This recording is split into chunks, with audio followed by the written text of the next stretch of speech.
Bismillahir Rahmanir Rahim. Assalamu alaikum wa rahmatullahi wa barakatuh, chers frères et sœurs en islam. Aujourd'hui, nous nous aventurons dans une réflexion profonde, une méditation sur un sujet d'une grande importance, non seulement pour la communauté musulmane, mais pour toute l'humanité. Un sujet qui fait écho aux prophéties, aux versets révélés dans le Saint-Coran, et aux événements actuels qui se déroulent sous nos yeux. Nous parlerons de la fin d'Israël, mais surtout, de ce que le Coran nous dit véritablement à ce sujet.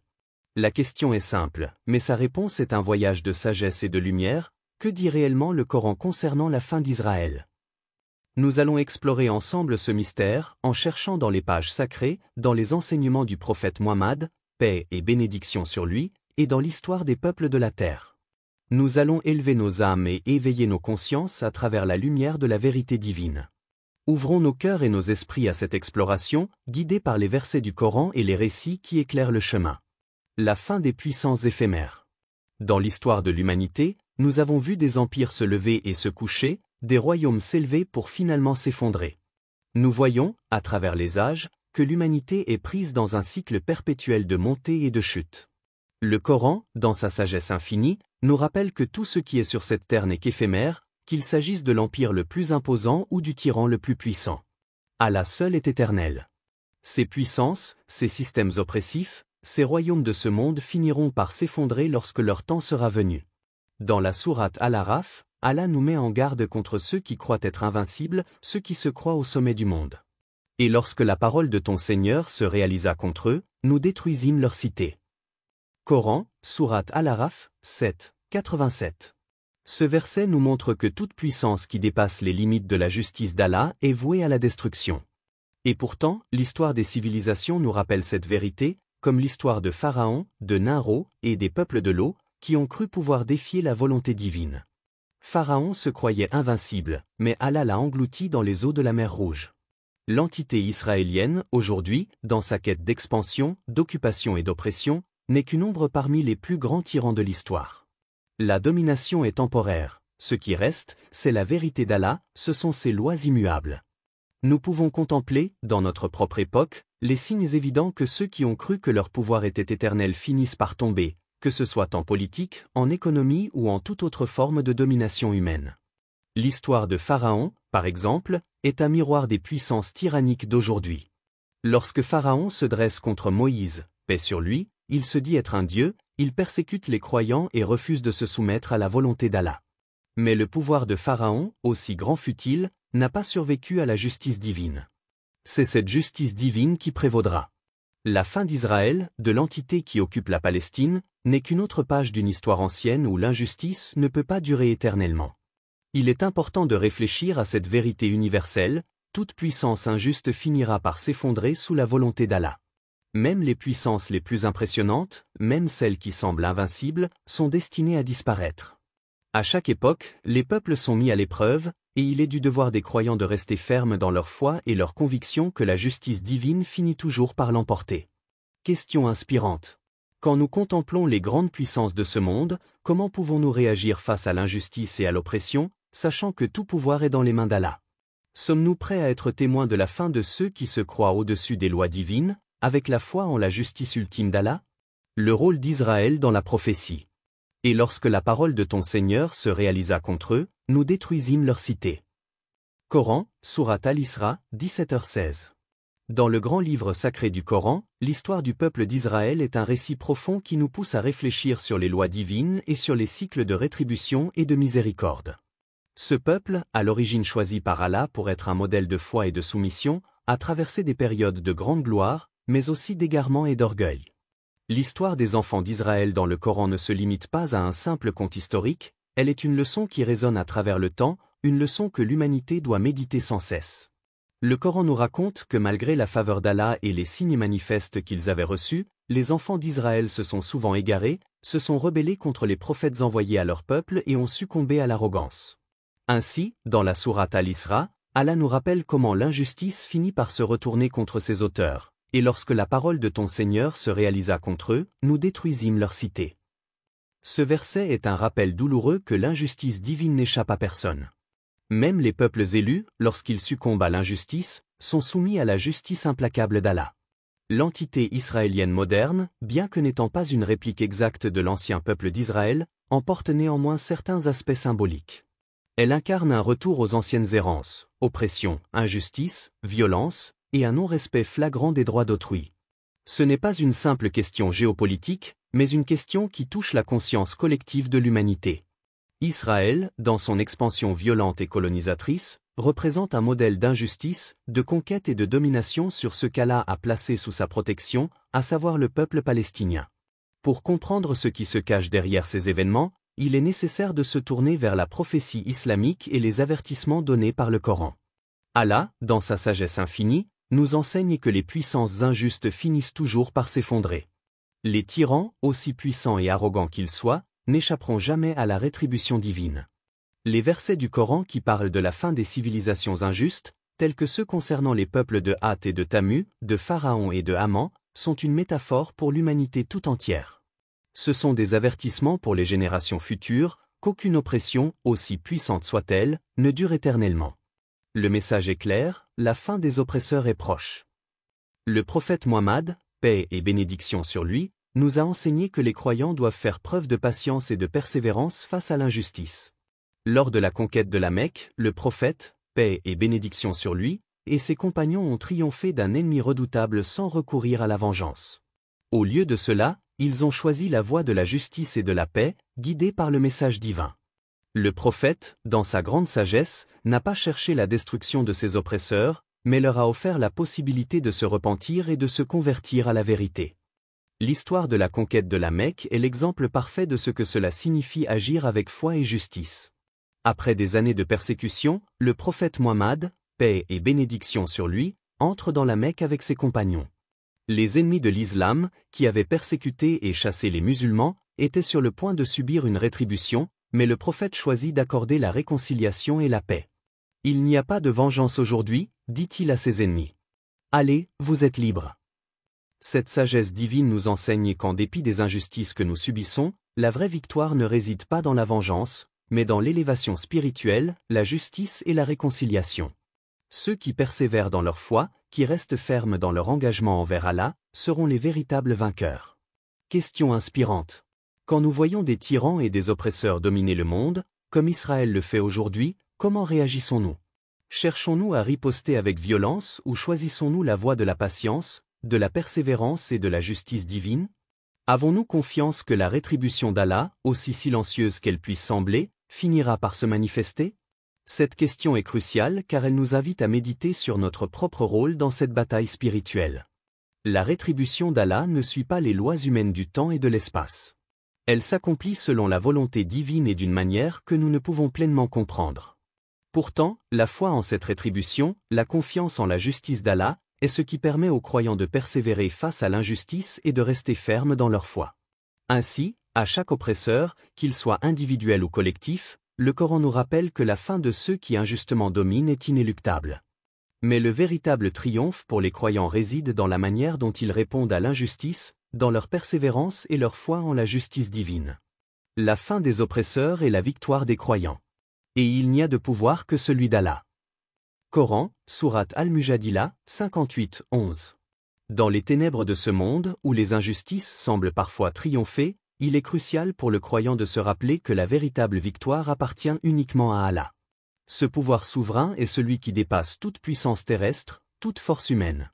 Il est facile de se laisser emporter par l'apparence des choses, les oppresseurs qui semblent dominer, les tyrans qui se croient invincibles.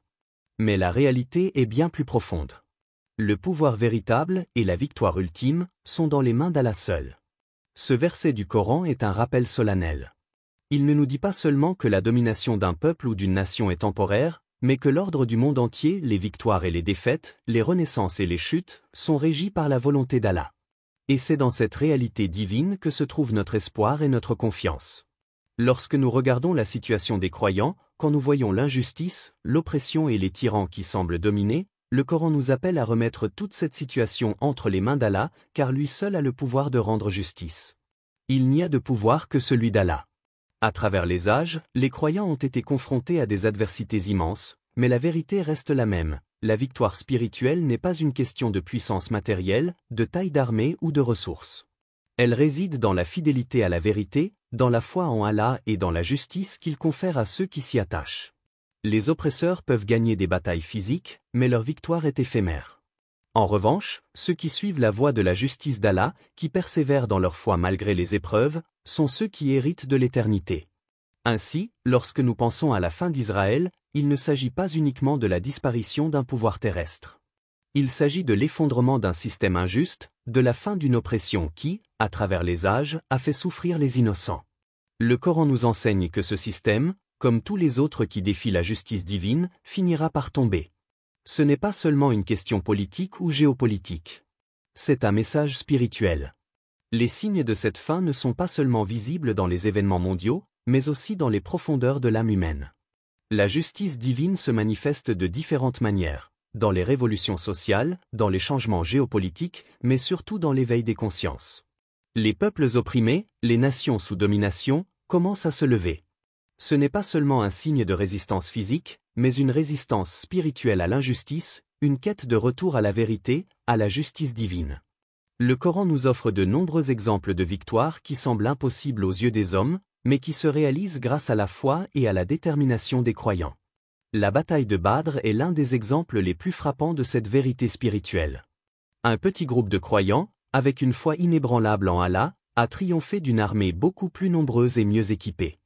L'histoire de Badr nous enseigne une leçon fondamentale. La victoire ne réside pas dans la force matérielle, mais dans la foi profonde en la justice d'Allah.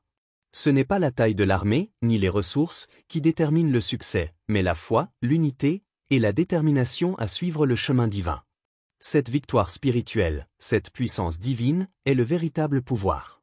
Il est important de se rappeler que la fin d'Israël, tout comme celle de tous les oppresseurs, n'est pas une question de vengeance ou de destruction.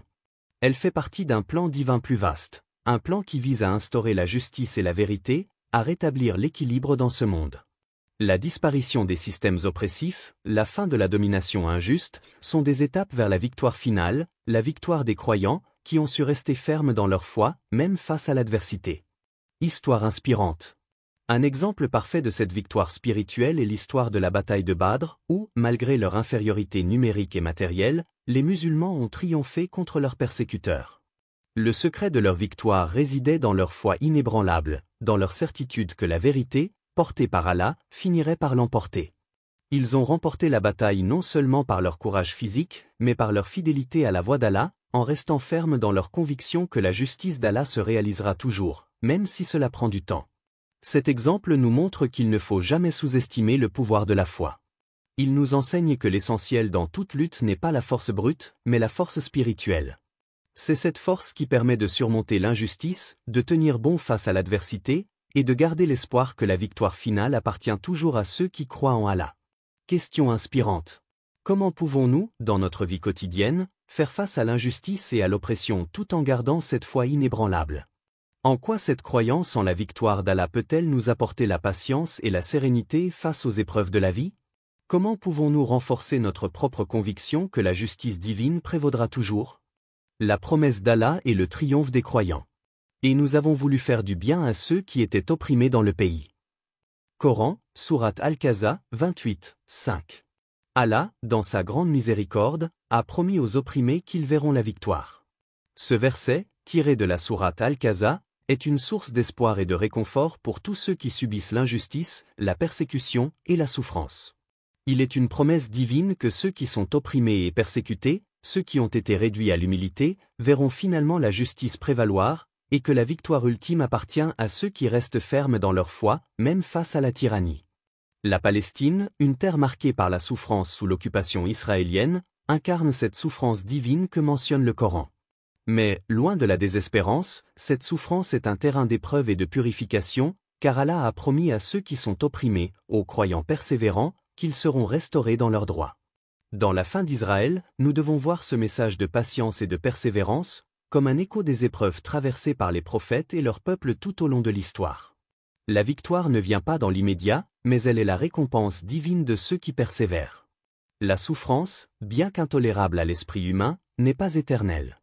C'est une épreuve à travers laquelle les croyants sont appelés à grandir spirituellement, à s'élever et à faire preuve d'une foi inébranlable. Les opprimés ne doivent jamais perdre espoir, car Allah leur accorde une récompense qui dépasse toute souffrance humaine. La finalité de cette épreuve sera la victoire. Allah l'a promis, et il n'y a pas de promesse plus certaine que celle faite par Allah. À travers le Coran, Allah nous guide pour comprendre qu'après une période de difficulté, après des années de persécution et d'injustice, la victoire viendra. Cette victoire n'est pas seulement une question de justice sur cette terre, mais une victoire spirituelle, où les croyants seront élevés, rétablis dans leurs droits, et récompensés pour leur foi et leur persévérance.